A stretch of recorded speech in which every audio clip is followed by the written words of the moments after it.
Hello, I'm the Angry Spork, and coinciding with the 20th anniversary of the character, I'm devoting an entire month to Cassandra Cain. Not much of a stretch, given how often I've brought her up over the course of over 100 episodes. So, let's begin by bra, bra, bra, bra, bra, bra, bra, bra, bra, bra. What? Is this just another excuse to rag on DC for changing her origin? No. Be honest, brah. Granted, that is a temptation, but I think these stories speak for themselves. And I might as well just play it by ear anyway. That's impossible. Comics are inanimate objects, and inanimate objects can't talk, brah. Anyway, let's begin by taking issue with Cassandra Cain's first appearance in the story Mark of Cain, and see just how she first flying kicked her way into our hearts.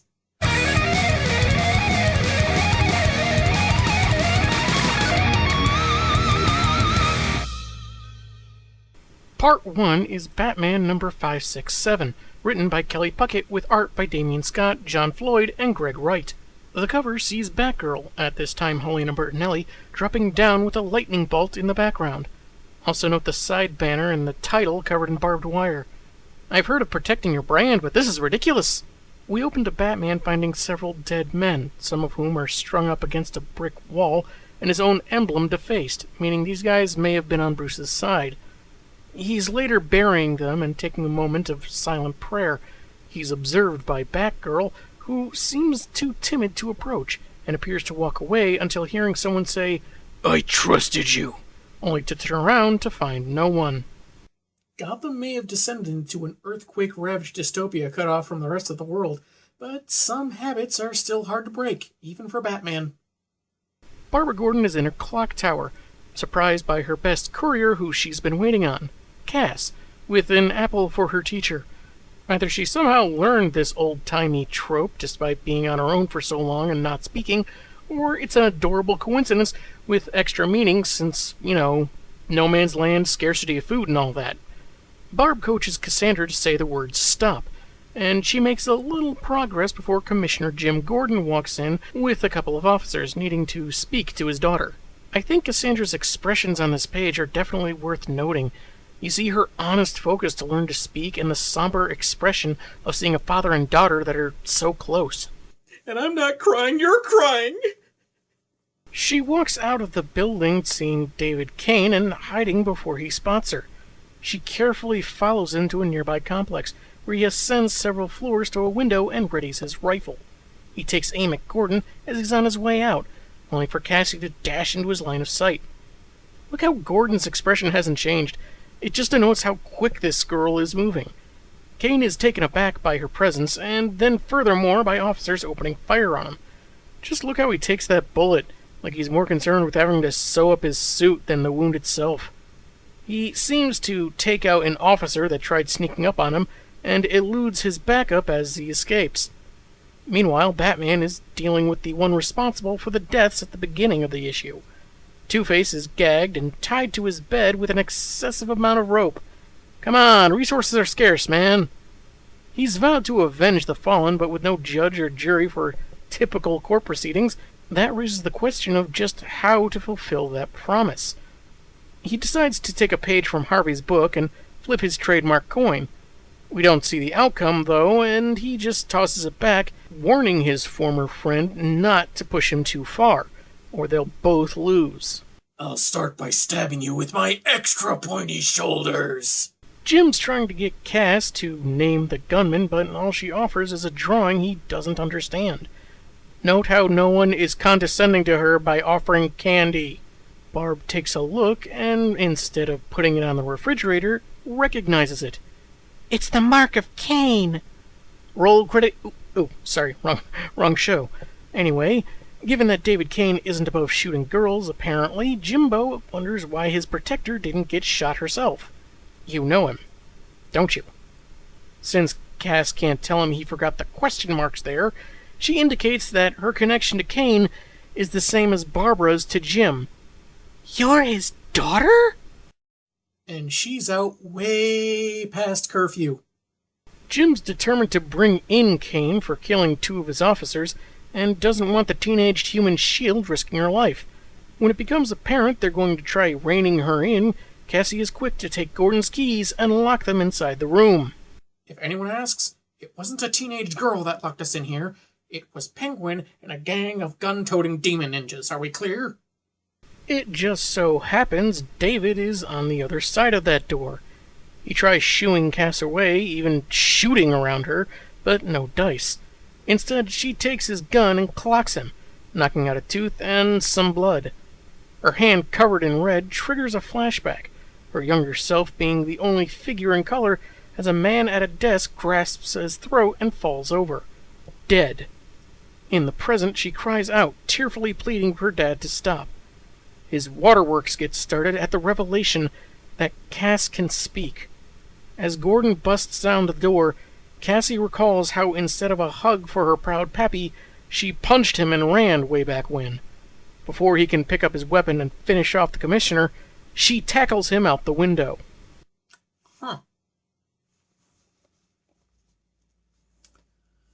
New idea for reorganizing DC's power structure. Detective Comics number 734, with the same creative team, features a cover with Batman and Cain in the middle of a brawl, both busted and bloody, while a ruined Gotham and an image of Batgirl is behind them, colored in reds and oranges to denote a more fiery atmosphere. The smoke helps too. Helena is Batgirl at this point, but I have to believe this was some foreshadowing right here. Cass's 2 father figures at odds with one another as Batgirl watches from the background.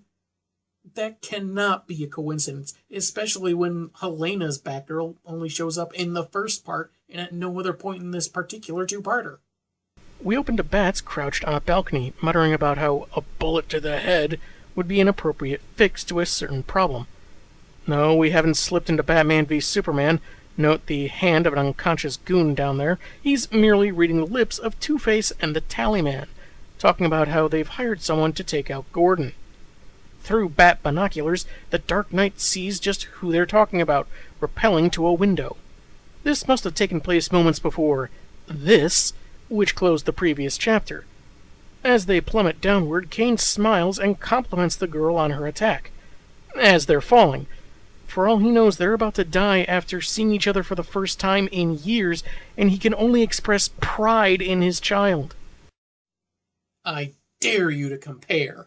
I knew it, brah! Shut up! They're saved by a timely bat rope, which really digs into Bruce's hands, but seeing the blood still on her own hands, a sullen-looking Cassandra frees herself from her dad's grip, with Batman gliding down after. I guess she lost consciousness because she wakes up in a cemetery as All Pointy Ears asks her about her connection to Cain.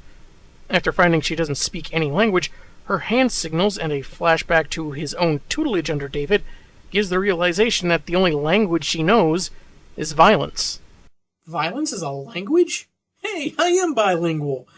Better freshen up my resume. Being hired by Two-Face officially makes Cain Batman's problem, who's certain he can handle the assassin even though Cass thinks his attempts would be suicide. They spar a bit, resulting in a move all too familiar to the teenager, but Bats declares that he'll stop Cain, or anyone for that matter. His hands are still bloody, some of it even got left on Cassie's neck, and he walks away, with Cassandra looking at the drawings used to aid in their discourse. Gordon is walking through the streets surrounded by cops as Cain has him in his sights yet again, but the memory of his daughter dropping from his arms gives him pause. At least enough pause for him to realize the Caped Crusaders on the scene. We leave the beginning of that fight and jump to Two-Face and the Tallyman, setting up some nooses, only for Cassandra to interrupt his coin flipping, dressed in dark civvies and a makeshift mask. She keeps Dent, and by extension his goons, at bay with the previously seen lethal throat strike, then traces her index finger down the center of his face. Says, I'm not entirely sure why. She already has his attention, so maybe she's displaying her own curiosity at Harvey's disfigurement? Or, more likely, she's confirming this is the guy called Two-Face. It's also possible she's signaling some kind of threat that's going to go over both halves of his head. As their fisticuffs continue, Cain claims to know that Batman won't kill him, so he can't stop him. But just before they launch at each other again, David has this look on his face. Maybe he realizes his bluff is being called, maybe he's exhausted, maybe he's thinking about his kid, but without a flashback panel, that's pure speculation. Their punches are stopped by satchels of money. 1 coins, 1 cash, both thrown by Cassandra. "You're alive!" Whoa, hold up. How did he know who she was behind that mask? She changed her hairstyle and everything. Between the moolah and Cassie's rejection, Cain seems to be done trying to kill police officers, and decides to leave. Batman seems to like the added touch that one of the coins was Dent's scarred token, which has left its owner in, shall we say, distress. The comic ends later, as Barbara hands Cassandra an old photo from her days as Batgirl, as thanks for saving her father's life. Batman then tells Oracle to call them, but that has nothing to do with Cassie, so we're not going to bother with that. It's been a while since I've reread anything from the No Man's Land era, but this was such a joy to revisit. With Cassandra in particular, the artists do great work showcasing her expressions, giving her feelings without dialogue from any characters to explain it. We see earnest struggle, somber longing, a moment that was kind of a Pyrrhic victory when she had to strike her own father. We see pain and what looks like genuine affection between the two. Imagine that! It begins a mystery about Cass that the reader gets clued into more than the other characters. And they haven't actually even mentioned her name yet in this story. Sometimes looking back at these older stories with a more analytical eye can leave one open to disappointment, but this is not the case. I see a lot more of the subtlety and depth throughout, even if it could be open to different interpretations. For example, Cassandra halting her dad after throwing the money seems to me that she's telling him that he can either choose her or the life of a paid killer, but not both. Is there another way to read this scene? Absolutely, but this one seems more striking and logical to me. It's incredible the kind of stories you can tell when you put the correct focus on the right character and some actual heart behind the writing. Not a dismemberment in sight. Come on, brah! I said shut up! Next week, we take a look at Cassandra after she's already taken up a classic mantle and started making it her own. I'm the Angry Spork, and man, have I got issues. Hello, I'm the Angry Spork, and this is Cassandra Cain month. We've seen her first steps into heroism, protecting Jim Gordon and confronting her own dad. Now I'm taking issue with the first 6 installments of Batgirl Volume 1, plotted by Scott Peterson and Kelly Puckett, with art by Damian Scott, Robert Campanella, and Jason Wright. Let's start with issue number 1 and see if this kickoff into her own solo series makes us want to turn the page or turn our heads.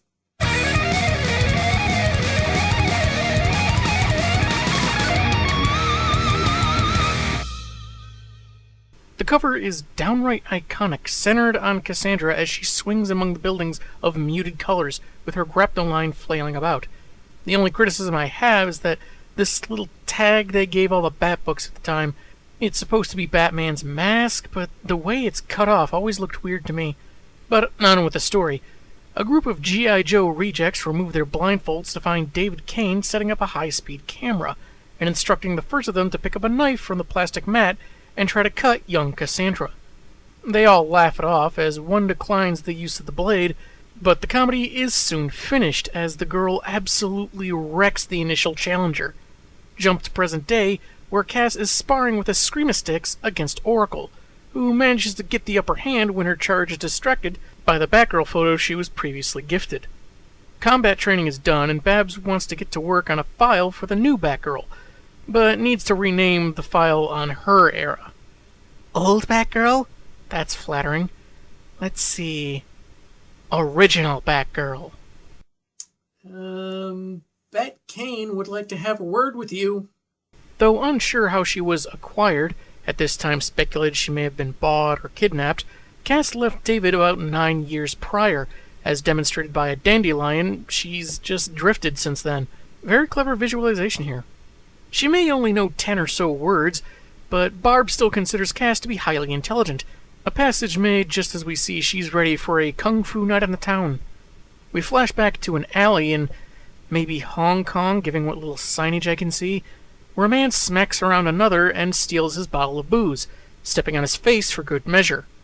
The brute sees Cassandra watching and is so disturbed by the girl's presence he breaks the bottle so he can threaten her with it. She seems more focused on the victim and the aggressor's facial scars, only to run off, leaving the man to laugh about his victory, only to break down because I think he just realized he wasted that liquor he was coveting. Oh, it's that first mercenary she smacked down. That's why he's so nervous and jittery. Looks like he lost his shoulder tattoo and got a couple more scars. Good for him! Cut to present day, I mean night, where a man is telling a woman to not fight it and just relax, which has some horrid implications, but fortunately Batgirl holds him at bay, though he's still trying to coax the woman he's assaulting. That's some grade A delusion right there, made worse by him saying he wouldn't need his hands for what he wants to do. Ugh. But Batman appears to smack him around, and with the help of his seldom credited ally Mr. Brick Wall, he orders the thug to apologize. He does several times, even though the woman he was preying on has since bolted. I'm sorry. I can't help myself. This is just so beautiful. During daylight hours, Babs decides to take a sullen Cass out for a walk in the park, telling her that the vigilante thing can be difficult, and she wants to know what the girl is feeling, what she's going through, but of course she can't. She doesn't speak and all that jazz. Later that night, nightmares cause Cass to toss and turn, which is apparently a regular thing. Barbara asks Bats if she's being pushed too quickly. She's only 17 after all. When asked who, out of everyone Oracle knows Cass is reminiscent of, she responds, Batman. Then trust me, she's one strong moment away from making sense of it all. Who she was, who she is. And one really bad idea away from nothing making any sense at all. I'm not apologizing.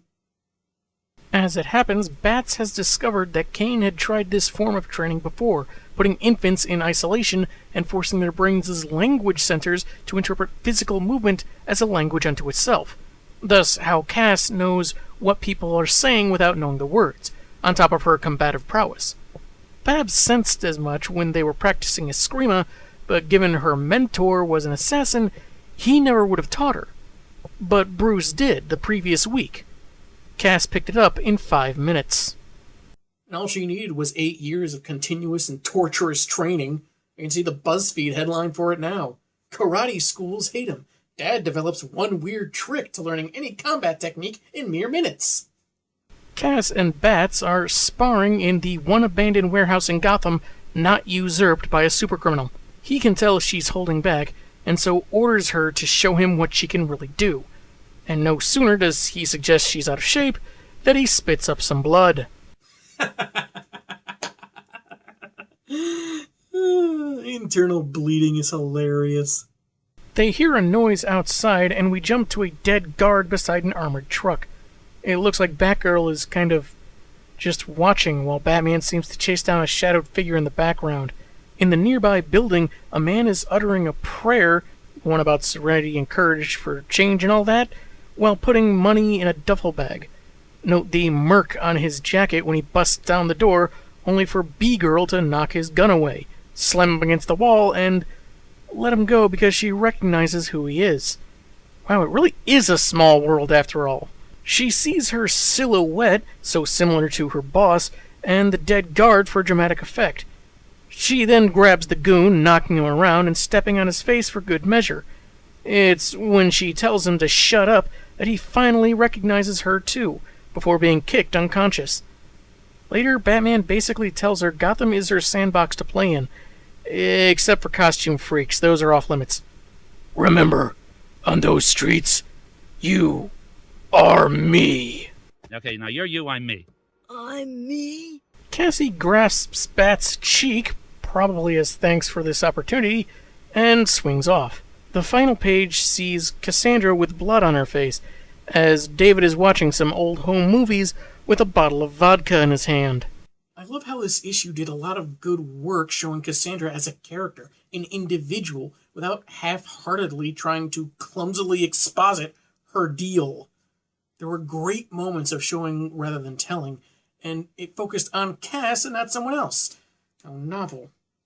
And as unlikely as it is she would encounter the same guy 3 times in her life, I think it was okay for the thematics of it all, showing where these two people who encountered each other years ago have come along in their lives, though in varying degrees, of course. Issue 2's cover sees a sad Batgirl holding up a piece of paper, written in blood, saying, "Please help me not to die." I'd really like to, but first I need a time machine, and then I need to decide which year to travel to. 2004 to stop Dan Didio from being made IEC, or 2010 to keep him, Jim Lee, and Jeff Johns from holding that paint chip eating contest that led to the Flashpoint reboot. The first page is a splash, a man named John writing a letter of regret and love to an unnamed someone. It's a very well-written letter that comes into play later. We jump to a man pointing a gun at the reader, like they didn't want us to buy the comic or something, as behind him, a different man is accosting an old girlfriend who's now married to someone else. While it keeps a couple of looky-loos away, John, who happened to be carrying some groceries nearby, tells the pair to call 911, as he puts his food down, grabs a wooden plank, and smacks one of the guard thugs with it. He tells them that with 3 witnesses and cops on the way, the smart thing would be to let the woman go. Instead, the goons hold John at bay, while the lead thug says it would have been smarter to stay out of it, ready to risk 25 to life just to take out an interloper. Worse, he risked Batgirl showing up on the scene and knocking them all out.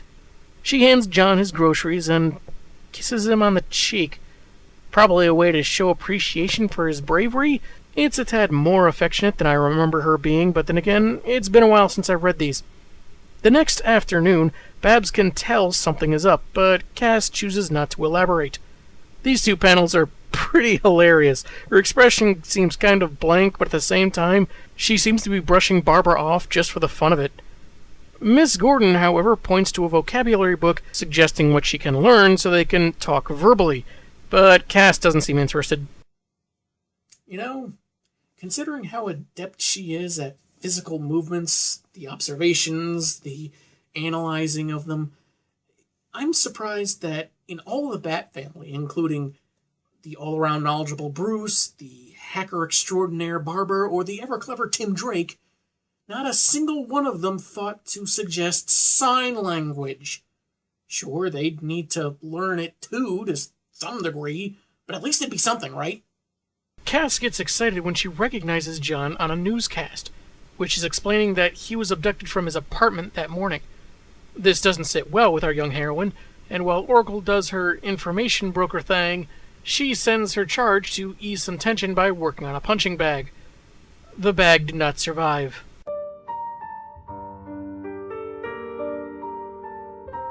As it turns out, the man John confronted was a mobster's son, and Oracle tracks their likely location to a steelworks that used to be a prison. But beyond that, they're mum on the details. And Cass is already gone. She takes a cab, but I guess the guy couldn't take her any further than the coastline because she swims to the island and scales its walls.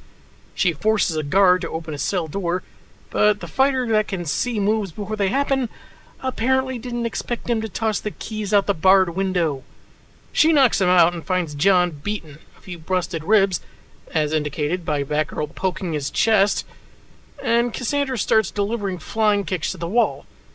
Meanwhile, it starts sinking in for John that he's about to die, and he can't even call his wife again. What really drives this scene home is the expression on John's face, the sadness and devastation he's feeling. It's effective and emotional, and kudos to the creative team for it. The injured Samaritan blacks out and awakens to a giant hole in the wall, because even concrete is afraid of Batgirl. He blacks out a few more times, seeing her carry him out and leaving him long enough to deal with some guards. He eventually tells her to stop, saying there's no more time, and hands her a letter for his wife as his vision goes dark. Don't look at me! John has died, and Batgirl decides to take some aggression out on approaching thugs, including causing a car to drive off a cliff, saving the driver and pulling the mob boss inside out with his own tie before leaving them all to the police. And it's all glorious. Jim Gordon has informed Mrs. Robinson of her husband's death and taking his leave when the grieving widow is abruptly confronted by a young woman in black shoving paper in her face. B-Girl watches as John's final words bring tears and even a comforting smile to his wife's face. The issue closes on Barbara finding Cass asleep at a desk, practicing writing the letter A. And doing it right several times, in fact. I wonder what brought that on. An emotional tour de force, that's what. I said don't look at me! Issue 3 touts Batgirl meets Meta as she grapples with a heavily muscled and face-pierced man. Until now, she didn't know what trouble was. It actually makes me wonder what's more trouble for a character, a meta-human criminal or a writer that thinks they know how to be meta. We begin with Bruce reminiscing on the night's events, as blood streams down his legs and there's a huge tear in his suit. A bookkeeper for the Imperiolic Syndicate decided to embezzle funds and hid microfiche copies of his entries in his daughter's teddy bear before he skipped town. Classy. Though the Syndicate didn't know the whereabouts of the evidence, they still abducted the girl because they're evil and that's what they do. Bats figured it'd make sense to take Batgirl along, so he went to the clock tower. It's also that he wanted to check in on Cass after the loss of John Robertson. He suggests that even though the mob boss responsible was arrested, the man's death meant it was a failure, but Barbara warns the Dark Knight not to say that to Cassandra, or he'll never be allowed back in her base again. Cass walks in, suited up, and sensing the tension, but Bats just says it's time to go to work. Later, however, he tells her that in their line of work, they can't fail, even if it seems impossible. They must succeed. But it looks as if Cass doesn't really understand what he's saying. I don't like the idea of Batman being so cold that he'd call that man dying a failure on Cassandra's part, especially to Cassandra. However, this scene puts it in more of a compassionate context, that he's striving to save everyone despite the odds. It's at the same time admirable and kind of dangerous, given the sort of pressure that puts not only on himself, but an impressionable young ally that clearly looks up to him. The pair drop in on the Syndicate, Batgirl disarming them anime style, which doesn't fit since she's half Chinese, but whatever, and Batman asking the boss where the bookkeeper's daughter is. He's not talking because the Bat is no killer, but he's instructed to take a look at the young lady smacking his goon squad down, and how Bats will trust her not to kill the boss when left alone with her. Seriously, it's so beautiful. The muscular chap from the cover barrels in, looking much more pale for some reason. How very odd. And B-Girl is puzzled when she punches him and doesn't fall down go boom. Batman, recognizing he's a metahuman, knocks him out a window, ordering his newest sidekick to stay away. Finally retrieving the little girl, Bats leaves her in Cassandra's care as he takes on the meta. Like a young child that age would do, the girl says how scared she is and she just wants to go home to her father. As Cass hides her inside a train car, she covers the kid's eyes, similar to how David Cain did with her, while she assembled a handgun. Totally same thing. Batman's fight has spilled into another car in the line, and we see how he lost his emblem. So Batgirl takes the ex-hostage out, seeming to recall her earlier conversation with Bats, and confronting the Bruiser when he busts the door down. After a couple of dazing batarangs, she focuses her strikes on his neck before hitting the back of his head, yet he's still aware enough to grab her and slam her to the ground. And he's still not the worst face-pierced character to do damage to Cass. The meta approaches the little girl, but Batgirl springs back up and kicks his neck. Again and again and again and again and again and again. He's finally down for the count, and Cassandra falls from exhaustion herself, with Batman commending her on a good job.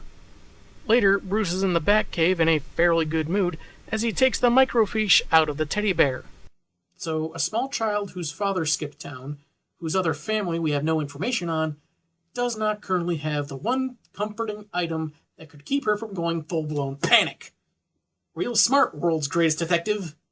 I mean, yeah, he wants Alfred to stitch the bear back up, but still. Anyway, the butler leaves, presumably to get medical equipment to patch up his boss before the stuffed animal, when Bruce checks his email. An email he opens despite not knowing who it's from. Again, world's greatest detective. What plays is a video shot with a camera designed to circumvent keyholes, where he sees young Cassandra walk up to a man at a desk and strikes at his throat, much to Bruce's horror. I really don't like Zack Snyder's cut of Justice League. The cover of issue 4 features Cassandra, though much younger, wearing a now loose-fitting Batgirl suit and offering the mask up to Batman. Note the shadow. Behind her are film stills of her smiling. There's a lot of good symbolism to be found here. The issue starts with Batgirl launching into battle. Bats narrating over how she wasn't simply good, she was perfect. No need to read the room, simply acting, and whatever fight there was to have was quickly over. Most impressive, however, was that when faced with the scum of the earth, even knowing the Dark Knight would overlook a little extra zeal, she was only as brutal as she needed to be.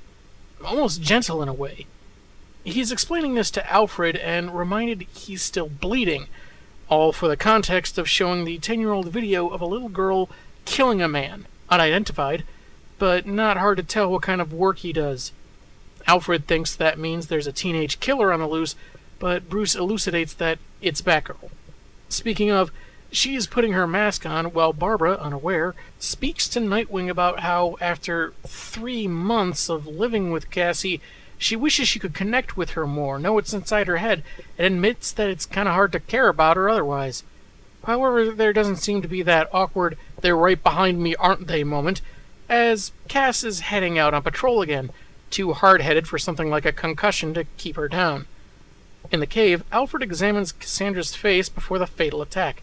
He knows kids, and that is not the look of one that knows they're about to give someone a Bruce Lee tracheotomy. Couple that with Batman not thinking she was capable of killing, it suggested that the video was faked, such as digital retouching like Tim's been able to manage.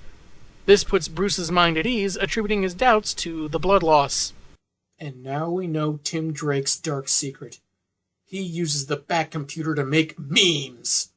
Swinging along the rooftops, Batgirl interrupts some goons shooting at a guy. But hey, no headshots, so maybe they're not so bad? When they're all down for the count, a puckish man emerges from hiding, thanking his rescuer but noticing she doesn't seem to understand him. He taps her forehead, and we get the life-altering moment when Cassandra's brain was rewired. A visual approximation of her brain behind some fighting forms slowly morphing into a single word. Nicely done. The guy figures maybe he might have messed up, but Cass's narration says she's fine. Who said that? I haven't heard of captions. Oh, they're trying to turn me into Deadpool. Wasn't Harley Quinn enough, you sick freaks? Bruce is analyzing the video, noting how digital manipulation mandates reduced video quality. Any rating below 50% means a fake, though it stays at 51. Alfred thinks such a close mark could still be a sign of tampering, but instead Bruce is headed to Macaw, where the video was shot, in order to solve the murder. Elsewhere, the guy Cass rescued says he's had his psychic powers for about a week, and he sort of gave her brain the part that interprets spoken language, though he's not quite sure how, since these abilities are still new to him. She can't really speak, but that can change with practice. He asks if she's mad, doing something like this without asking, but she seems rather enthused, thinking she might have gone her whole life without words ever making sense to her. A bounty hunter appears, telling B-Girl to leave, as she's only after the psychic, and Cassandra charges, only to find she has no idea what her opponent is about to do, and gets knocked down. In trying to fix one of the character's biggest weaknesses, the guy ended up altering her greatest strength. So, this is what it's like to read a story where characters are written to be complex and compelling. I'd almost forgotten the feeling. I need a moment. Issue 5's cover sees Batman's profile, Kane's profile, and in between, Batgirl skulking through the sewers with a flashlight. The righteous and the profane, linked by one tragic girl. Hey, the comic is bringing up that story I hate so much. What? What do you think it meant by the profane? Our heroine wakes up to a 9mm pressed against her temple, the daylight telling her it's been hours since that assassin knocked her out. The 3 men she subdued have also woken up, polite enough to not just shoot her when they had the chance because she cost them a lot of money. Even at half speed, she can still effectively fight back. She chides her own technique, probably not helped when one of them manages to get a punch in, and after she's knocked the last of them out for the second time, she grabs their tracking device, determined to save the man from last night. Tim Drake, meanwhile, is in his standard messy bedroom, on the phone with Bruce telling him about the professional hit on a numbers guy named Faizul, who died of massive neck trauma while his goons suffered headshots. The autopsy report disappeared a week after filing, and the coroner on record happened to have died the previous year, so Wayne will have to settle for burial records as he flies in a company plane. Tim adds that eyewitnesses claim to have seen a man matching Kane's description with a little girl in a bright red dress. When asked about a possible connection to Batgirl is keeping Bruce from going to Oracle, he hangs up. Bright red dress? Well, it couldn't have been Cassie then. She was clearly wearing a pink dress. Unless her clothes were so soaked in blood. Batman is at a graveyard, having already dug up Faizul's coffin, almost hesitant to grab the handle. He opens it up, and we go to the clock tower. Subplot tease! Cassie realizes the tracker is broken, so she takes it to Oracle for repairs. Her narration mentions how Babs tried to fix her, but her bad brain couldn't learn. That feels like kind of a gut punch, blaming herself for something she couldn't control. Barbara seems more interested about her bruises, and since she can't vocalize, she manages to clue her predecessor on her recent change, pointing to various objects as Barb says them. First a chair, then a window, then cellulite in a rather humorous turn. No time to try explaining things, though, and fortunately the tracker just has a loose wire, so Batgirl is out again. After assuring Babs she understands everything she says. We'll talk. The sad twist will be in the realization that Cassandra can't stand idle chit-chat with Barbara and would much rather face ruthless mobsters and psycho killers. Batman has found David Cain, who's just about assassinated that bottle of vodka. I don't know if the drunkenness is why he barely remembers Faizul's name, or the guy was just so low level he didn't matter. The guy's body is too decomposed to analyze after a decade? Who'da thunk? Fortunately, Cain kept the stolen autopsy reports for his scrapbook, but Bats figures he could have faked it like the video. Take away Cassandra's new life, a notion that Cain readily laughs off. He offers the original film out in the open on the floor, which Bruce also thinks could have been faked. David says the reason Cassie ran away after her first kill, why she joined the Bat Crew, wasn't altruism, but guilt. What she did to Faizul made her fall apart. Too young. Too soon. My fault. Well, would you look at that? David Cain showing emotion, showing that he cares about his daughter. Like, he has a personality, as if he were a character. Dare to compare. Pointy Ears still suspects he could be lying, and Cain's all, yeah, sure, whatever, get out. But he does give some parting information. On a hit he's too busy/drunk for, and wasn't enough money for Wilson to partake in. He either means Deathstroke or the volleyball. Assassins have converged on Gotham for a $5 million winner-take-all bounty on a lab rat. We join Batgirl after hours of searching, the tracker leading her into the sewers where she finds the Magic Man and the woman that knocked her out. She wants him to do something, but her mind is apparently resistant, which is not the answer she wanted. Cassandra doesn't trust herself to batarang the gun, now that she's not perfect, so she charges her foe, managing to take her gun, but only after she'd gotten a shot off, though fortunately missing by mere inches. As the telepath says the woman wanted some memories erased, Cass might be having a mild panic attack because she almost couldn't save someone. She asks for her brain to be wired back the way it was before, but the guy can't do that, wouldn't even know how. We finally get the guy's surname, Jeffers, when Batman arrives. "You two stay close. All hell's about to break loose." Are Star Wars fans angry and rioting about the next movie not matching their headcanons? No, dozens of assassins are after you. Phew, I was worried there for a moment. Finally, issue 6, where the cover shows Cassandra being overwhelmed by words surrounding her. Either that or the bright orange gradient. Bats are nocturnal, you know. We open to David Cain playing back his conversation with bats on his projector, continuing to scoff at his earlier notions. Who else is the girl he raised from birth going to be like? This does raise a few questions, given how Oracle said Cass reminded her of Bruce, and notice how he's dumping the rest of the vodka, bringing into question just how inebriated he was. Anyway, Batgirl is looking at Gotham, a city she's walked every inch of. Come on, some of that had to be gliding. And feeling that now she can identify the names of things, she feels like it changes them, or maybe that she's the one changing. In this case, for the better. Because some changes can only be for the worst. She thinks she detects Batman nearby, but doesn't see him, so assumes she's just being jumpy. Except he was totally right there in the shadows, and he goes to check in on Mr. Jeffers as to why he's worth $5 million. He was part of an experiment, sitting in a special chair, taking some pills, good money and room and board, not knowing they were altering his brain. He began hearing voices, like Dr. Johns' thoughts about getting rich as he attempted to cut open Jeffers' skull, and a freak psychic blast allowed him to escape. Bats is confident that no encroaching assassin will get past Batgirl, but the former lab rat says that Ezra, the bounty hunter woman, did. Cass is checking out her bruises, musing about how she can no longer predict movements just as a group of gun-toting goons shows up. She can actually lose a fight. Theoretically. As weapons fire, Jeffers explains he thought he was helping Cass's brain out by altering it, but he can't change it back, so Batman rushes to aid her. She takes a few hits, but isn't sure she can keep her attacks to disable and not outright kill them. The goons keep getting back up and in each other's way until one of them is shot.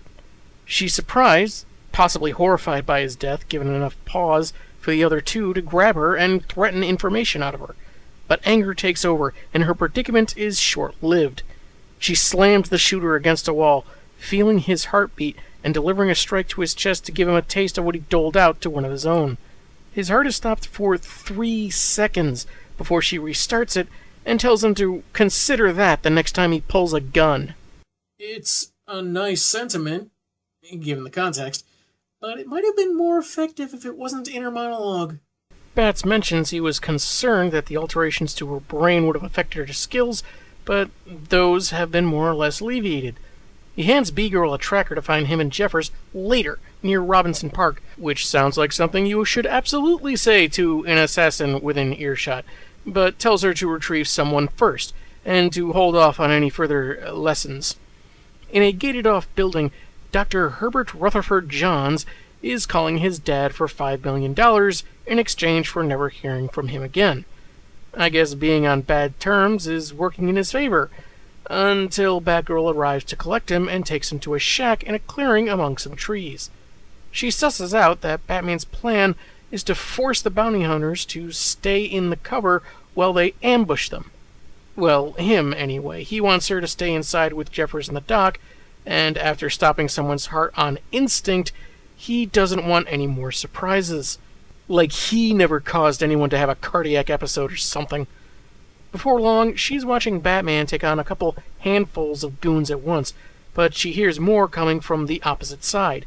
She can tell their guns are loaded with high-caliber ammunition, able to shred right through the shack, so cuts loose to take down most of them. One stands in front of her with a gun trained on her, while another rises to his feet behind her. With little other option, she charges the gunman, taking no less than 4 bullets before taking away his weapon. She falls to the ground as Batman arrives to finish him off.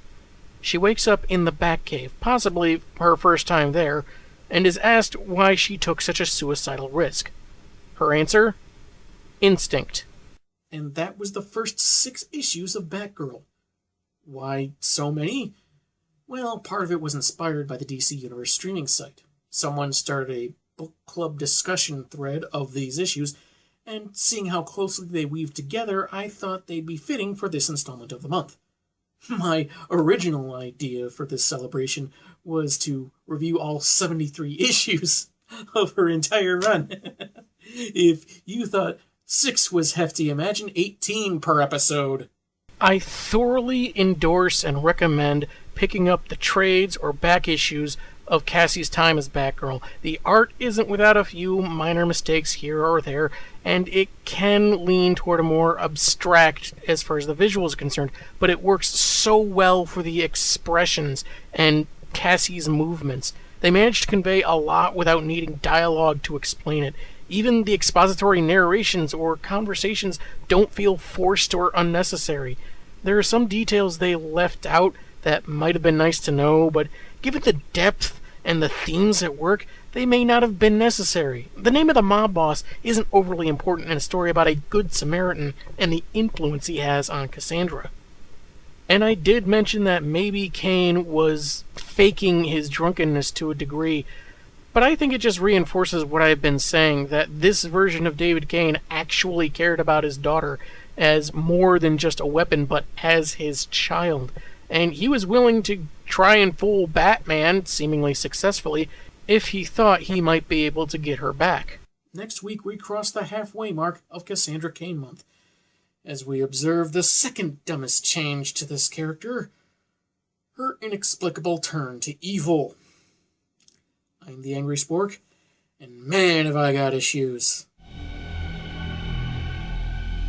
Hello, I'm the Angry Spork, celebrating my favorite Batgirl's 20th anniversary in Cassandra Cain month. Our girl went through a lot in her solo title, some good, some great, some less so. In addition to her growing communication skills, Cassie got out more. She had a brief relationship with Superboy, Con-El, and even went undercover to keep an eye on some members of the Justice League elite in the guise of Kasumi. She eventually revealed this to one of her teammates when they were in a life-threatening situation because she didn't want them to die with her ally thinking she was a murderer. But I don't know how they reconciled that with the fact that Kasumi's first appearance in the series, in the very first issue, involved her decapitating a guy. However, someone at DC decided that instead of posing as a killer, Cassandra would be a killer. Because stupidity must take precedence, I suppose. After all, that's why they canceled her title. Now I'm taking issue with Cassandra's sudden change to the villainous. Let's get this over with and see just how this idea deserves its contempt.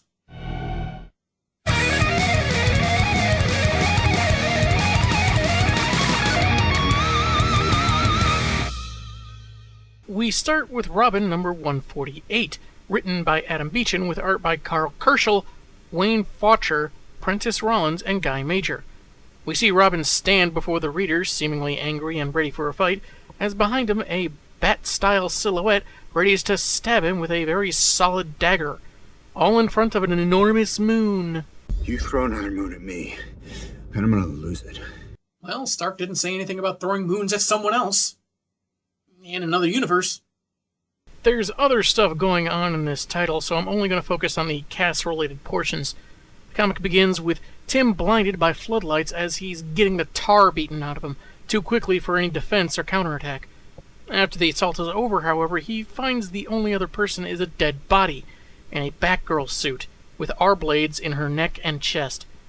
Yeah, he threw the blades, but not for anything lethal, and he can't fathom why his ally would go berserk on him. He removes the mask to reveal Lynx, an assassin he's been previously acquainted with, her neck broken and dead about 3 hours. That's when the police show up. He heads to the roof, the source of the light that blinded him earlier, but no floodlight to be found. Since the cops don't know B-Girl's identity, they won't know the Boy Wonder's been set up, and he takes off fueled on little more than dwindling adrenaline. Later, in civilian clothes, Tim catches Bruce on one of his patrol routes, explaining and confirming what the Dark Knight already figured. The dead Batgirl wasn't the real deal. "You couldn't have beaten Cassie." Ouch. Bruce Wayne fights crime in a bat suit because his turn as a therapist really didn't work out very well. Not a lot of repeat business when the guy you're supposed to be telling your problems to hangs you upside down and screams, "Swear to me!" in your face. As a reminder, Bruce, Grayson, and Tim took a year off to decompress after the most recent crisis. One day, in Budapest, Tim got a note threatening Cassie's life, and since it was addressed to his civilian ID, he figured whoever sent it also knew Bat's and Nightwing's IDs, so he left without a word. Batgirl was nowhere to be found, and blank leads led him to his alleyway beating. Bats will let Oracle know Cass isn't dead and have her keep others out of Tim's investigation, as their exchange is watched by a woman on a neighboring building. Bruce leaves, reminding his young charge that if things get out of hand, he doesn't have to go it alone. We have each other's backs. We're family. Where have I heard that one before? Well, technically this story came first, but moving on before we get too complicated. Tim gets home, realizing his R's wouldn't have been able to pierce the special material their suits are made of, so he has to examine the outfit Lynx was wearing. But in order to do it, he'll need to break into Gotham PD's evidence locker. Since Helena Bertinelli first wore that particular Batgirl suit design, did she just happen to make a Kevlar-reinforced suit coincidentally matching Batman's standard? Or did they decide to make a resized copy when the mantle was passed to Cassandra? That would make a lot more sense, since there would be a physical difference between the frame of a 17-year-old and a woman that's probably 8 to 10 years older. The cover for number 149 sees two cops in a dark room, one finding the Batgirl suit, looking rather surprised, as Robin hides by bracing himself amongst the rafters. The citizens of Gotham take hide-and-seek very seriously. Tim is recapping his situation as he sneaks his way into a precinct, to the evidence room, and past an officer calling his therapist. Tim finds the suit, and the lack of a yellow bat outline should be the first tip-off it's a fake, but he also notices a fingerprint smudged on the lens, just as the aforementioned troubled officer notices him. He deals with him and then vamooses upstairs, unable to avoid getting noticed, as some badges open fire. While this is happening, a young woman named Shauna exits a club after killing a guy for money.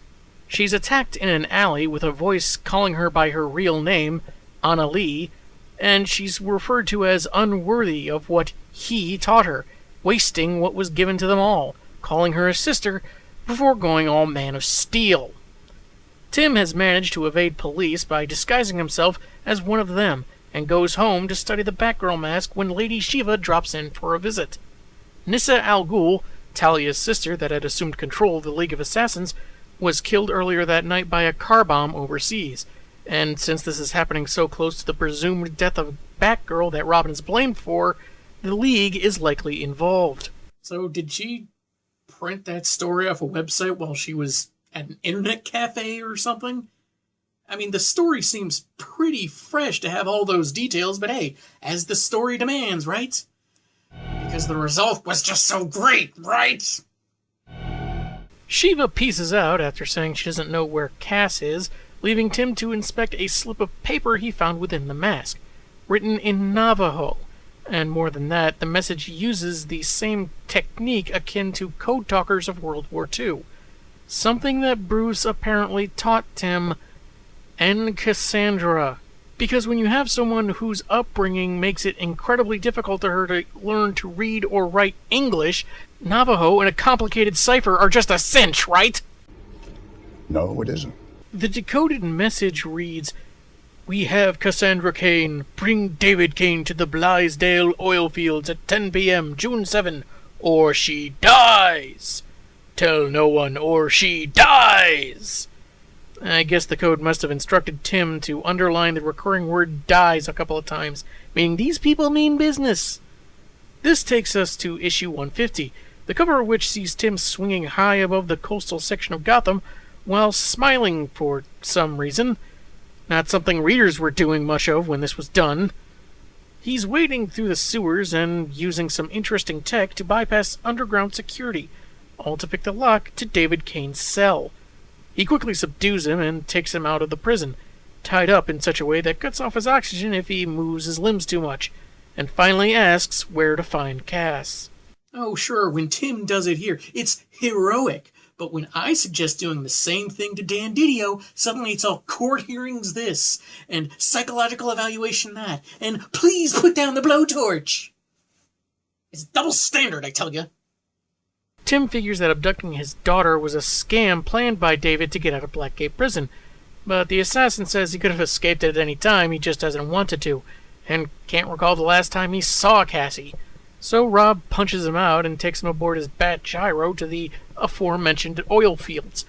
Thinking ahead, he'd already planted a minicam before picking up his passenger, whom he throws to the ground, finding they're surrounded by League assassins. They attack, and Cain offers to help if he's freed, but Robin's not taking the risk of him running off, until it becomes too much for him and he launches a blade for Cain to cut his bonds with. Drake's been sufficiently worn down and subdued, and presented to the new leader of the League of Assassins, Cassandra Cain. Urge to kill rising. The deaths of Lynx and Nissa Al Ghul, faking her heroic identity's demise and framing Robin, all because the woman she killed earlier, Anna Lee, was another child of David Cain, and not being the only kid that David had trained and loved made Cass feel less special. He starts monologuing. Even when I read this years back, it was lousy as an excuse for someone to become a villain, especially Cassandra. I can see her being surprised, confused, maybe even a little upset at first, but to go full-blown murdering leader of murderers, given everything she went through as a hero, it just does not work. But hey, orders are orders, even if the ones giving them are freaking morons! Cain's reasoning for having more than one child and keeping them secret from one another was to cover his bases, ensure the success of his project, but that doesn't stop Cassie from kicking him over and over and over. In a way, that makes sense, since his intention was to make the perfect assassin, so that doesn't seem too much of a deviation from Cain's character, at least. Tim pleads for her to stop, but she says he needs to wise up to how there is no real justice, except that which the League will provide by killing only the truly deserving, such as Davy Boy here. She framed Robin so that he'd join her on her quest, and she says that Batman isn't too different from her biological father. He's a loner that doesn't even trust his JLA comrades, and has a red and yellow sidekick that acts as a target for crooks to focus on, while the Dark Knight hides in the shadows. I see. She's intentionally taking things about Batman out of context so as to suit a negatively skewed, angry, and murder-filled narrative. She's essentially become Zack Snyder. One of her men hands her a flintlock, and she forces it into Robin's hand, because I guess she wants this execution to have an extra nostalgic twist to it, insisting that her former friend execute Cain as an initiation to the new League of Assassins. Issue 151 features Drake pointing a different style of handgun towards someone holding up their hands, and he's upside down, so it's kind of disorienting. Tim narrates that it's been more than a decade since Interpol stopped tallying Cain's victim count, which sounds like he's such a ruthless killer, but also more sounds like Interpol's being lazy. Killing him might save countless lives, and Cass seems very convincing as she whispers almost seductively in his ear to pull the trigger, but in the end he chooses not to cross that line, firing into the air and fighting back. Cass says her father's death isn't about making herself happier, it's about justice, to no longer be used, and Tim's recent losses of his dad, his stepmom, and Spoiler makes him a more willing tool for the Caped Crusader, someone who's fine with lying to the Justice League of America. She knocks Tim aside and opens fire on her dad, which is weird because not only do we not see a bullet wound, Cain's last-minute confession is that he had a lot more kids than Cassie and Anna Lee before he stops moving. Fed up, Robin musters the strength to fight off the assassins, saying he's bringing his old comrade in for her murders, but will get her the help she clearly needs because she's still family. A new IEC at DC Comics would be a good start, as well as a writer that actually knows something about Cassandra. No. Drake coaxes the assassins to chase him as he climbs a tower, leaving an explosive behind that he detonates for an all-encompassing assault, taking them all out but not killing them. Somehow, let's just go with it. It's down to him and Cassie, who says she's feeling like herself for the first time, says the young woman that clearly raided Lady Shiva's closet. Not only can she read Tim's body language, she already knows his techniques, so he decides that his only chance is to hit as forcefully and quickly as he can. I mentioned this when I reviewed Redemption Road, and Nightwing suggested the same thing. I still don't think it would work. You have to move your body to strike, so Cass will know how you're going to strike. The only way to really counter her is a distraction not reliant on one's body movement. But it still seems to work here, and their fight gets pretty intense, even to a point where she tries breaking his neck. As the flames grow around them, Cass seems determined to live with the loss of her would-be partner, until the encroaching fire makes her hesitate and she runs off. You'd think, since they decided to make her go full supervillain, she'd try throwing him into the flames, or otherwise let them take care of Drake for her or something. After the explosion sends him flying like a real bird, Robin discovers a bunch of League assassins, all dead by broken necks, and Cain is gone. Later, resting next to some gargoyles, Tim's minicam survived the explosion and has all the evidence he needs to clear himself. But it also marks Cassandra as a murderer. If you listen closely, you can hear Dan Didio giggle with impish glee. Probably while gnawing on some livestock. Later issues of the Robin title would at least call back to Cass's uncharacteristic turn. Tim asks Bruce about the remark about Robin being a distraction to make things easier on Batman, that it made a kind of sense, but Wayne brushes it off, saying he wouldn't endanger a kid that he didn't think was capable, and that the argument is evidence that their ally has become truly disturbed. We all know it's not really Cass who is disturbed here, but the underlying tone is that they seem to have accepted this turn of events with very little question, and it's very disheartening. Cass would make another appearance in the Robin title when she takes out the manufacturer of a new drug, thinking she was doing Drake a favor, which is an event that I mentioned in my Redemption Road review. Writer Adam Beechin admitted that he didn't know the character and really didn't do any research when he was writing the subplot for the Robin title. And it kind of shows. From Cassandra understanding Navajo to her immature reaction to finding out that she has siblings and thus forgetting the love from the Bat family she already had and becoming a killer because of it, this shows that the idea itself, the concept, was poorly conceived and poorly planned, which seems to be a recurring problem with DC's higher-ups. And as much as I hate Cassassin here, I have to nitpick that if she's going to be using a sniper rifle, you'd think she'd restrain her hair so the wind didn't blow it in her face, especially given her upbringing. Anyway, Cassandra would show up in other titles, in particular Supergirl number 14, written by Joe Kelly. The cover sees her in her Batgirl suit, for some reason, wielding a kryptonite batarang, while Kara's readying what looks like a high-velocity punch, like her fist is re-entering orbit. I'd say she should open her eyes to see where she's going, but hey, X-ray vision. Cassandra is accepting a job from a mysterious woman she feels is more than capable of taking on the target herself, but is using the League of Assassins as a kind of test, one Cass intends to finish by any means necessary. Jeez, how many belts do you need for one outfit? I think belts may have been to the mid-2000s what pouches were to the 90s. And yes, she is wearing bat earrings, despite having abandoned the teachings of the mentor they reference. I guess they needed some subtle clue to tell the readers that this young woman was supposed to be Batgirl without getting into just how stupid it was that she was evil.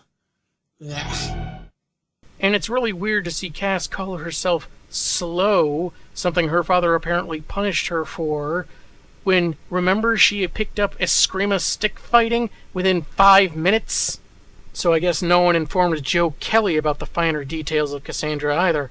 Supergirl, of course, is the target, and when she finds this out, she visits the Batcave to check their files on why someone she doesn't know is trying to kill her. And sheesh, look at that photo. It looks like it caught her mid-sneeze. Is that from her driver's license or something? You think at one time that they had a more flattering picture of Cassandra on file that they were using, but switched it to this goofier-looking one because she had turned bad? Robin, with a large Nightwing-like mask for some reason, tells her how dangerous Cassie is and suggests Supergirl is better off finding out who put out the hit, think things through. But apparently this Supergirl isn't much on thinking, much like the writers on her TV show, and barrels into League of Assassins HQ. She falls into a trap of diamond dust, red sunlights, and Cassandra's red solar swords, which don't seem to affect Kara too badly at first, since she still has her powers for the moment. She asks why Cass is dressed like Batgirl, but doesn't get an explanation, and in the course of their brawl, Kara discovers her friend Boomer has been taken captive. I don't know who this guy is either, but he's distraction enough that Kara gets a slice across her belly, and as the woman who hired her watches, Cassie explains her costume choice. I wore this mask out of respect for our fathers. It seemed only right. Yeah. That makes no sense whatsoever. Evil Cass doesn't care about respecting Batman, so this and the bat earrings she was wearing don't make any sense at all. But again, this is what you get with stupid editorial mandates.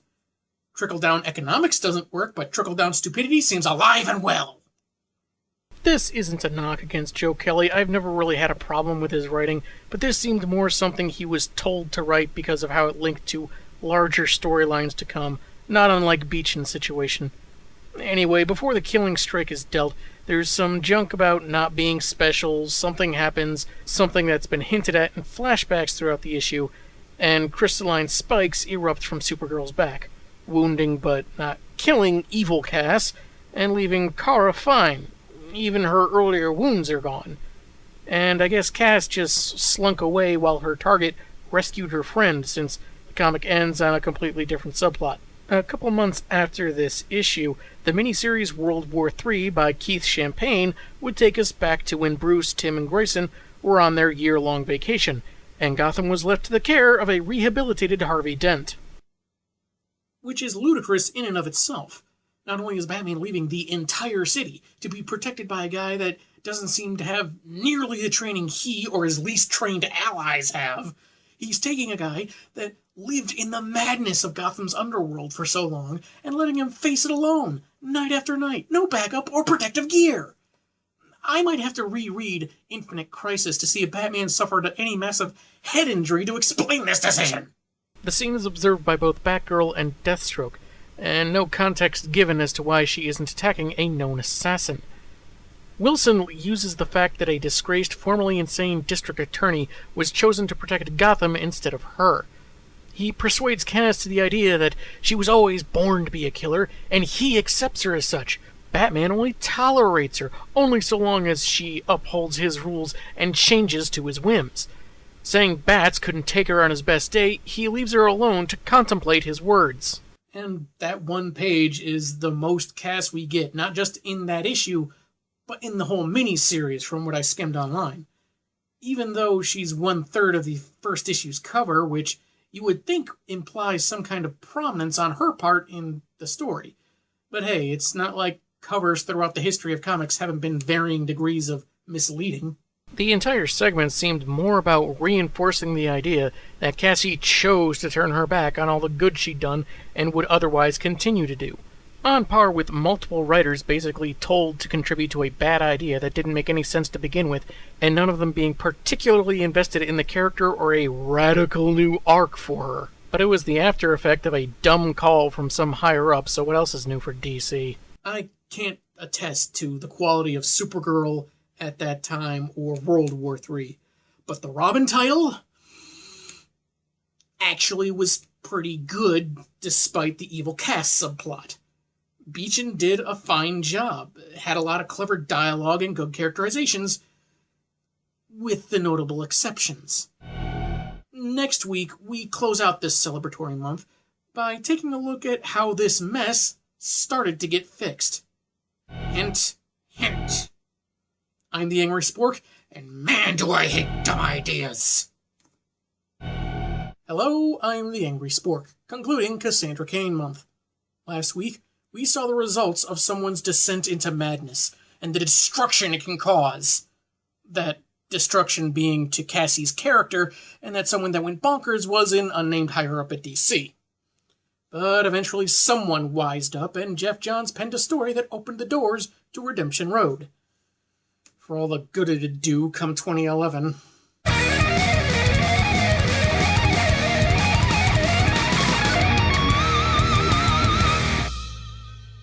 We start with Teen Titans number 43, with East stamped on there since it heavily features Deathstroke's evil team of young warriors, with Cass in the back center. After Nightwing finishes a lunch with Slade's kids Ravager and Jericho, we go to Titan's Tower, where we not only get a look at just how form-fitting Raven's suit is, she's telling Robin and Wonder Girl why she can't bring back the deceased Superboy like she did Jericho. Turns out Connor's soul is moved on, whereas Joseph Wilson's hung out in his dad's body for a while before getting stuck in a computer disk, because I guess that's a thing that can happen.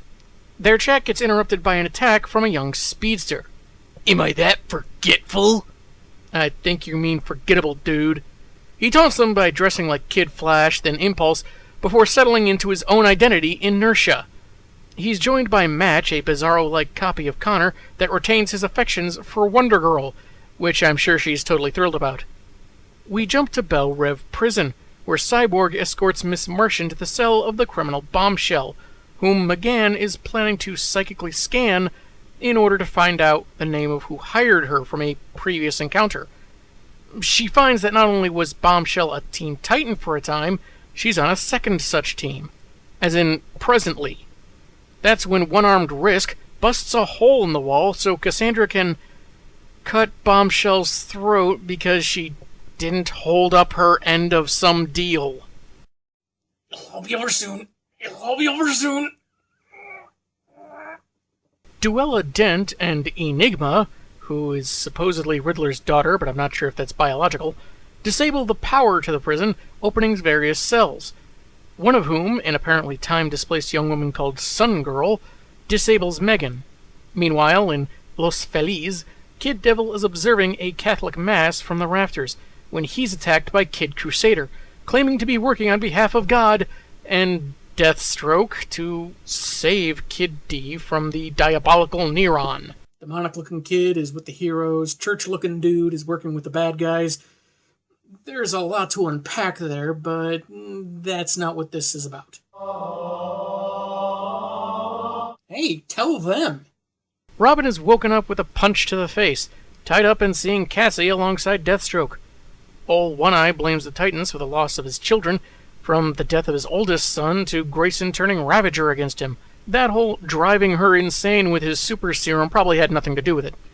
He says Tim should understand loss, like his parents and Stephanie Brown and Connor Kent, each of whom, including Tim's parents, have their own shrines in the cavern they're occupying.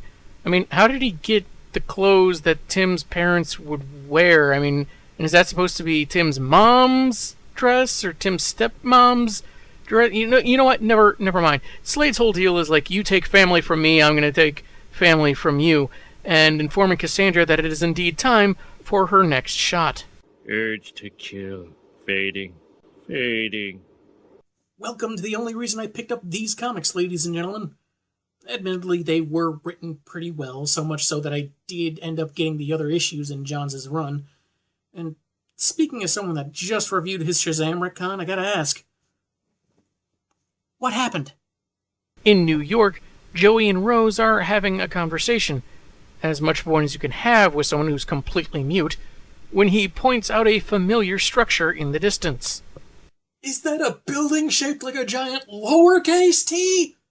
What madman would create such a thing? Issue 44's cover is a classic scene, heroes and villains on opposite sides charging one another. The story continues with the Wilson siblings entering the curious structure where their dad awaits, saying that what he's about to do, he does out of love. You're going to have extra broccoli for dinner, and afterwards, we'll watch wholesome family television. Or else. I also feel it's worth noting that from this issue through the rest of the story, John shares writing duties with Adam Beechin, which admittedly slipped by me the first time I read this. Slade's built this tower with specially designed rooms for each Titan, whereas he wants to test his kids personally, who are more interested in making with the stabby stab. Wonder Girl wakes up in what she thinks is the Fortress of Solitude, to whom she thinks is Superboy, but, well, no. As they start fighting it out, Kid Crusader makes his bedeviled counterpart human again, but says he has to kill him in order to avoid a repeat possession. Batgirl is on all fours as she approaches Robin. I don't know why she's doing it, but I do know it's kinda creepy. Kinda really creepy. Between imagery like this and how she was trying to recruit Tim after her evil reveal, it seems someone thought Cass had a thing for Drake, which I never really got. Is it because Grayson and Barbara were an item when they were Robin and Batgirl, and someone thinks that it has to be followed up with their successors? This is why I hate fan-shipping people! Anyway, she intends to inject Drake with the same drug that's screwing with her own head, but they're interrupted when the Wilsons crash through the wall, and Cassie goes after Ravager. Tim tells his new teammate about her dad's manipulation, which Slade is all like, hey man, no spoilers, but, you know, with his fists. Jericho stabs his dad through the back, which you'd think would kill him, but of course it doesn't.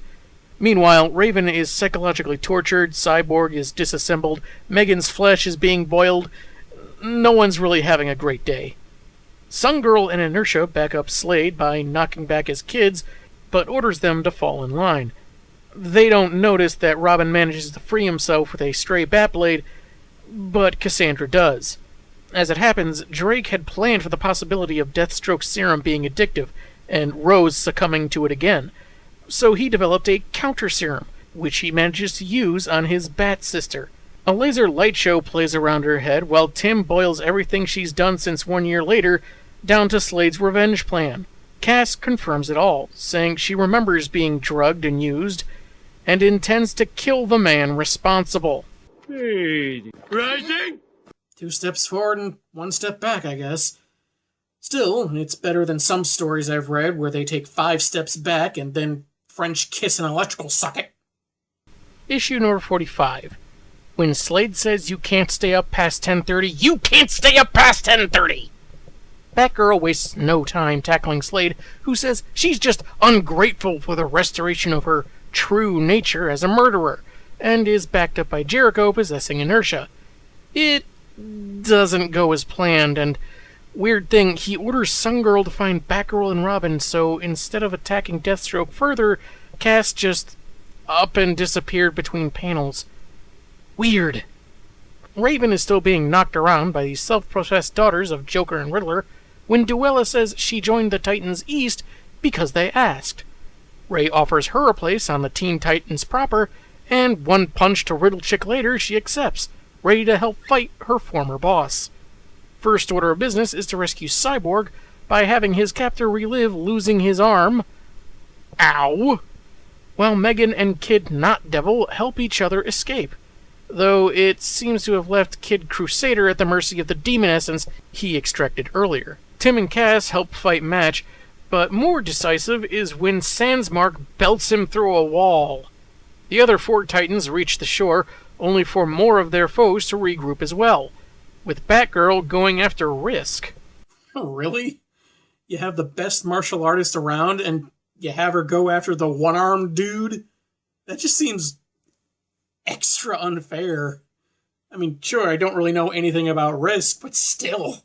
The fight hits some personal chords with certain members, such as McGann, allegedly the cause of some catastrophe in the future Sungirl and Inertia come from, and Wonder Girl's pain at losing Connor, making her less effective against Match. Batgirl's aid of Kid Devil leaves her vulnerable to Risk's kick to the back of her head, leaving Robin alone in the fight. Meanwhile, Slade really plays dirty by saying he basically used Rose as revenge against the Titans for costing him his sons that would carry on his name. But it was also Inertia could knock her out. And I know he's a professional assassin, but still, man, words hurt. The Titans East gather the teen heroes all together, waiting for the Wilson kids to wake up so they can watch them all die at once. But serious opposition arrives in the form of some classic Titans, with Raven, Sai, and Duella joined by Nightwing, Troya, Beast Boy, and the Flash. Though they're just one Tamarian warrior princess shy of full-blown referencing the TV show. Issue 46, with a cover that features a pun and two heroes being treated like ragdolls, begins with Slade insisting that every action he's taken, no matter how seemingly cruel, has had a purpose, leading to this standoff with the Titans past and present, who have regained consciousness all of a sudden. The fight has little to do with Cass, so we're going to be trimming the issue a bit. And by a bit, I mean a lot. The Titans East are defeated, so it's all heroes against the Terminator. Batgirl in particular wants him leaving in a body bag rather than chains, but after her attack misses, Nightwing knocks her out to keep her from fulfilling her wish. Slade collapses his tower in order to make an escape, leaving his team behind, and it looks like Grayson's punch wasn't enough because Cassandra's missing too. She would eventually return to Gotham, see my Redemption Road review, and be placed on Batman's team of outsiders. There she comes at odds with Green Arrow over her association with the League of Assassins, but they seem to resolve their differences after a one-on-one. During the event Batman R.I.P. and Pointy Ears was MIA, presumed dead, she led the team for a while. I might have picked up this title if I had known Cassandra was on the team at the time, but there are pratfalls when you follow a character and not a writer. I do know that there is one issue where she walks around casually in the buff, and I find that very odd. Part of me wants to think that they just wanted to go for the typical cheesecake, but maybe they were going for a stoic warrior type, doesn't care about nudity type of thing. Either way, it just doesn't seem like something Cassie would do. However, the fallout of Batman's presumed demise had a different twist. When the Batgirl ongoing was restarted, written by Brian Q. Miller, Stephanie Brown is the one wearing the costume. Turns out one rainy night, while the gal pals were taking out some crooks, Cass up and discards her suit and disappears, claiming she'd been fighting specifically for Bruce this entire time, which isn't particularly consistent. Her reasons for fighting, even with Batman's symbol, were still about her. They did resolve this little hiccup later when Bruce came back and retconning it that he had given her orders to leave the Batgirl identity to Stephanie, in case he really did bite the big one. Even so, it's another example of a writer maybe not doing quite enough research on this character. That said, it's not quite as bad as other problems I've covered. Cass would later be seen in the pages of Red Robin, fighting crime in Hong Kong, but not really having taken a name. Tim visits her with this funny moment where she throws some batarangs that end up hitting a wall, opening the question if he's gotten faster, she's gotten slower, or maybe he threw his voice. After discussing some other business, Drake gives her old Batgirl togs, but she still feels Stephanie Brown needs the mantle more. And Cassie just wants to be. Red R says that whatever she calls herself, she should remember she has family. She would later take up the name Black Bat, first seen in Batman Incorporated number 6, but only for a couple of pages. She takes out some drug runners, is seen for one of 8 panels on a 2-page spread, and that's basically it. She was also featured in Scott Snyder's Gates of Gotham, and while she was fine enough there, she felt a lot more like a supporting player rather than a main character. Her last appearance was, again, in Red Robin, working with Drake on one of his cases, which involved saving him from some non-consensual advances, then stabbing him from behind. Stop it, DC! Your fake outs and teases aren't fun anymore! Just stop it! Stop! It was actually a feint to gain access to a mysterious bunker, but my point still stands. In return, Red Robin tried helping her catch a lethal 10-year-old assassin called Cricket. It doesn't go well. And that was the last we saw of Cassandra Cain. You don't count. Over the years, this unassuming teenager, full of surprises and fighting a dark past, had many strengths but a fair share of weaknesses. Rivals became friends. She came at odds with members of her surrogate and biological families, and sought to become her own person. I think the biggest tragedy with this character is that just as she was coming into her own, executive mandates again got in the way and forced something no one wanted or asked for. The potential of great future stories building on her experience torn asunder, with false promises that she'll be just the same, just as good, as long as she's almost entirely changed. Changed by misguided writing. I'm unconvinced, but only because DC's previous years of failure and stupidity rightfully overshadowing any mild quality they might have accidentally achieved. And this isn't helped when I see certain writers basically infantilizing the character. But hey, that's only infantilized if you compare it to, the first time this stuff happened. Thank you for joining me for Cassandra Cain Month, a partial look at this Batgirl's history and milestones. Of course, there's more to look at in her unjustly discarded journey, and you can look into it yourself by visiting a comic shop, a convention, or online scans. Maybe I'll even review more installments of her title in the future. I'm the Angry Spork. Man, have I got issues.